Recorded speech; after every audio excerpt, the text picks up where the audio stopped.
Mercredi, des idées en goguette. Marché ouvert, des idées en vrac. Émission sur Alliance 92, tous les mercredis à 6h45.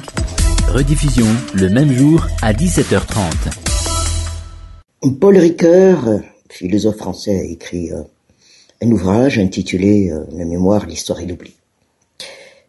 Et en ce mercredi des idées en goguette, il importe d'en connaître un peu plus par rapport d'ailleurs à ces trois mots-clés, mémoire, histoire et oubli.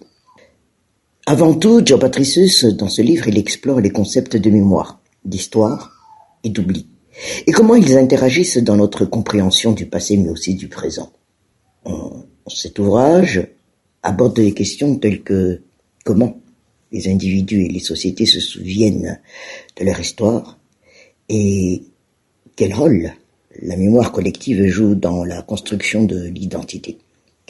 Mais il fait aussi la distinction entre mémoire et histoire, où l'histoire, d'ailleurs, est souvent vue comme une narration structurée et critique du passé, tandis que la mémoire peut être plus subjective et émotionnelle. Où l'on veut en venir, c'est que voilà un livre qui peut avoir une résonance particulière dans le contexte actuel, à un moment où la mémoire historique est un sujet bien sensible, mais qui peut aussi faire l'objet d'un oubli.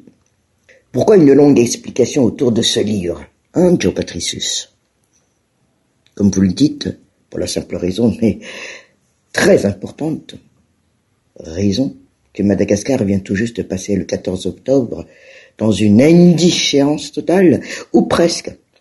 Pour ceux qui ne savent pas, le 14 octobre 1958, c'est la date à laquelle la proclamation de la République malgache a été approuvée auprès des votes au sein de l'Assemblée de l'époque. Alors, certes, Madagascar accède officiellement à l'indépendance le 26 juin 1960, mais cette date constitue le point d'orgue d'un processus graduel d'autonomisation politique. Cela dit, dans un contexte où l'urgence sociale est omniprésente, ça aurait été certainement inconcevable de célébrer cette date de manière ostentatoire. Cependant, compte tenu de l'importance de cette journée, elle aurait été méritée et davantage de considération.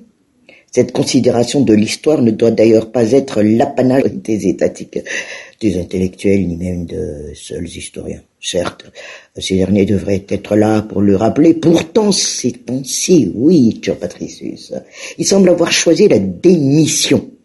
Peut-être par lassitude de ne pas être écouté ou pour d'autres raisons.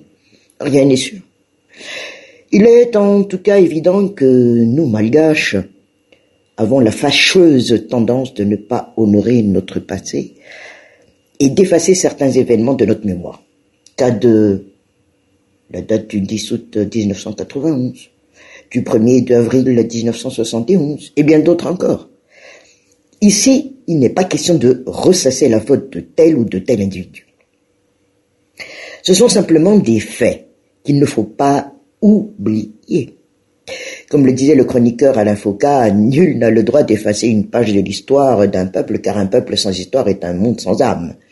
Et donc, pour que le pays puisse avancer sereinement vers l'avenir et donc vers son développement, il est indispensable d'honorer la mémoire et de ne pas laisser l'oubli prendre le dessus sur l'histoire de Patricius. Mercredi, des idées en goguette. Marché ouvert, des idées en vrac. Émission sur Alliance 92, tous les mercredis à 6h45. Rediffusion le même jour à 17h30.